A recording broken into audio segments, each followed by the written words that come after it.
எழுத்தச்சனின் அத்தியாத்ம ராமாயணம் கிளிப்பாட்டு. ராமாயண மாதத்தின் 19ஆம் நாள் கதை தொடர் இனிதே துவங்குகிறது.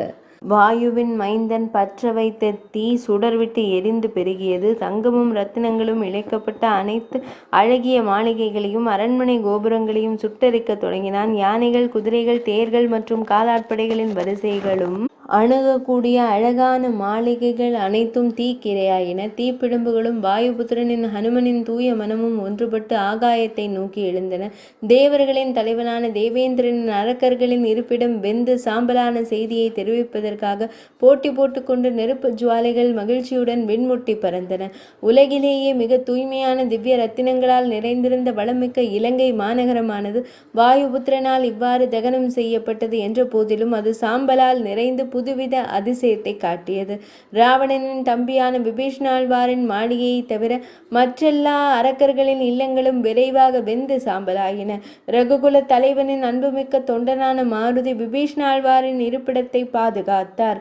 பொன்னும் மணியும் நிறைந்த அழகிய மாளிகை கூட்டங்கள் வெந்து சாம்பலாவதைக் கண்டு காமினிகளான அரக்க பெண்கள் புலம்பத் தொடங்கினர். கூந்தல், ஆடைகள், பாதங்கள் ஆகியவை தீப்பற்றி எரிய உயிரை இழந்து சிலர் பூமியில் விழுந்தனர்.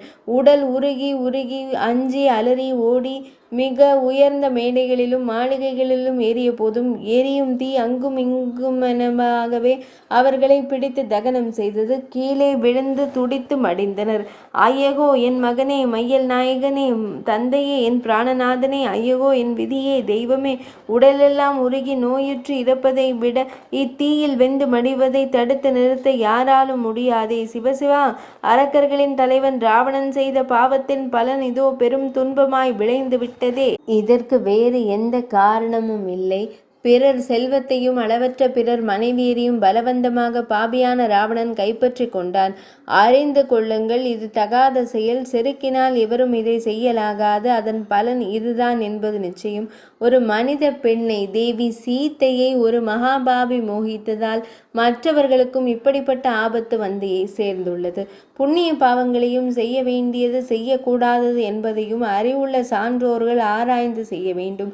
காமக்கனையால் வசமிழந்து மன சஞ்சலம் அடைந்த இவன் பெருமைமிக்க பதிவிரதை பெண்களையும் தன் தோல் வலிமையால் நாள்தோறும் பற்றி மிகுதியான காமத்தால் அவர்தம் கற்பை அளித்தான்.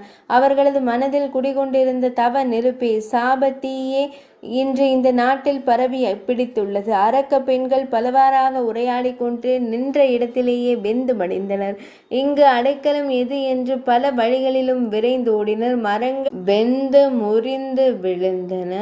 ரகுகுல நாயகன் ராமனின் பிரிய தூதனான அனுமன் அரக்கர்களின் 700 யோஜனை பரப்பளவு கொண்ட ராஜ்யத்தை கன நேரத்தில் தீக்கு இனிய பலவகை விருந்தாக அளித்தான். அக்னி தேவனும் அதை கண்டு மகிழ்ச்சி அடைந்தான். வாயுபுத்திரன் அனுமன் மிக எளிதாக அமுத கடலில் சமுத்திரத்தில் தன் வாளை தோய்த்து தீயை அணைத்தான். வாயுவின் மைந்தனுக்கு அனுமனுக்கு அக்னியும் எந்த தீங்கும் செய்யவில்லை. ஏனெனில் அக்னி தேவர் அவனுக்கு விருப்பமான தோழன் என்பதாலும் கற்பரசியான ஜானகி தேவியால் பிரார்த்திக்கப்பட்டதாலும் வேண்டப்பட்டவன் ஆதலாலும் கருணையின் வசத்தாலும் பூமி தேவியின் மகளான சீத்தையின் அருளால் அக்னியும் குளிர்ந்ததாக மாறியது. அரக்கர் குலமெனும் காட்டை அழிக்கும் தீயாகிய ராம நாம ஸ்மரணையால், ராமநாமத்தை எண்ணுவதால் மனிதர்கள் தம் மனைவி, செல்வம், ஆசை போன்றவற்றால் ஏற்படும் துன்பங்களில் இருந்து விடுபடுகிறார்கள். அப்படிப்பட்ட ராம காரியத்தை செய்த தூதனுக்கு மனத்தாபமாகிய நெருப்பு சுடுமோ? மனித பிறவி எடுத்தும் பூமிக்கு நன்மை செய்யக்கூடிய தாமரை கண்ணனான ராமனை வழிபடாதவர்கள் இருக்கும் இந்த உலகில் புவனபதியாகிய எம்பெருமான் ஸ்ரீராமனின் திருவடிகளை தொழுது வணங்கினால் எல்லா துயரங்களும் அகலும். அதன் பின் வானர குலத்தில் தோன்றிய அனுமன் பூமி தேவியின் மகளான சீதையின் திருவடிகளை தொழுது வணங்கி பின்வருமாறு கூறினார். நான் இனி இங்கிருந்து புறப்பட்டு சென்று ஸ்ரீராமபிரானின் திருவடிகளை விரைவாக சென்றடைகிறேன்.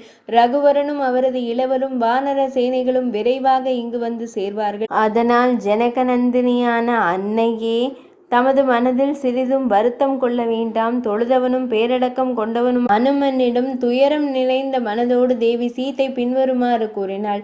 என் கணவரின் சரிதத்தை கூறிய உன்னை கண்டு என் மன வருத்தம் தணிந்தது. ஆனால் ராமனின் செய்தி எனும் நற்செய்தியை கேளாமல் துயரத்துடன் நான் இன்னும் எவ்வளவு காலம் இந்த பூமியில் உயிர் வாழ்வேன்? ஜனகனின் மகளது வார்த்தைகளை செவிமடுத்த அனுமன் இவ்வாறு வினவினார். கருணை மேலிட்டவனாய் வணங்கி கூறினான். தூய புன்னகை கொண்டவளே, தமது பிரிவால் வாடும் என் சுந்தரமான தோள்களை உடைய நாயகனிடம் தம்மை கொண்டு போய் தமது கணவரின் அருகில் சேர்த்து தமது துன்பம் முழுவதையும் இன்றையே தீர்ப்பதற்காய் வந்தேன். காற்றின் மைந்தனின் அனுமனின் இவ்வார்த்தைகளை செவிமடுத்து வைதேகியான தேவி சீதையும் மிகவும் மகிழ்ச்சி அடைந்து அவனை கண்டு கூறினாள். அதற்கு உனக்கு வல்லமை உள்ளது என்பதில் எனக்கு எந்த ஐயமும் இல்லை. இப்போது உன்னை கண்டதும் எனக்கு நம்பிக்கை பிறந்தது. நற்பண்பு மிக்கவனே, பலம் வாய்ந்த திவ்ய அஸ்திரங்களை கொண்ட அரக்கர்களின் பிடியிலிருந்து இந்த சாகரத்தையும் கடலையும் வானரப்படையின் உதவியுடன் கடந்து உலகங்களின் அச்சத்திற்கு காரணமான ராவணனை கொன்று என்னை அழைத்து செல்வதே சிறப்பாகும். அப்படி இல்லாமல் ஒரு இரவில் இரகசியமாக கொண்டு சென்றால் அது என் உயிரின் நாயகனின் ராமபிரானின் புகழுக்கு பெருமை தராது.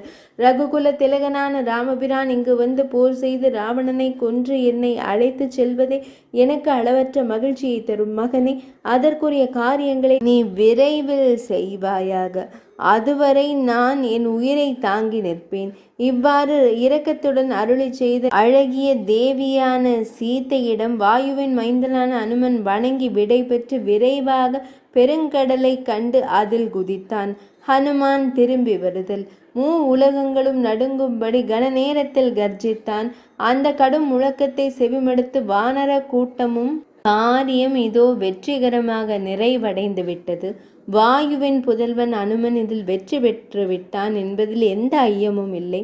சற்று உற்று நோக்கினால் அல்லது அவனது குரலை செவிமடுத்தாலே அதை உணர்ந்து கொள்ளலாம் என்று வானர கூட்டங்கள் பலவாறாக உரையாடி கொண்டிருக்கும் வேளையில் திரிசர மலையின் உச்சியில் வாயுபுத்திரன் அனுமன் தோன்றுவதை வானரர்கள் கண்டனர். ராமாயண மாதத்தின் 19ஆம் நாள் பகுதியான கதை தொடரானது இனிதே நிறைவடைந்தது.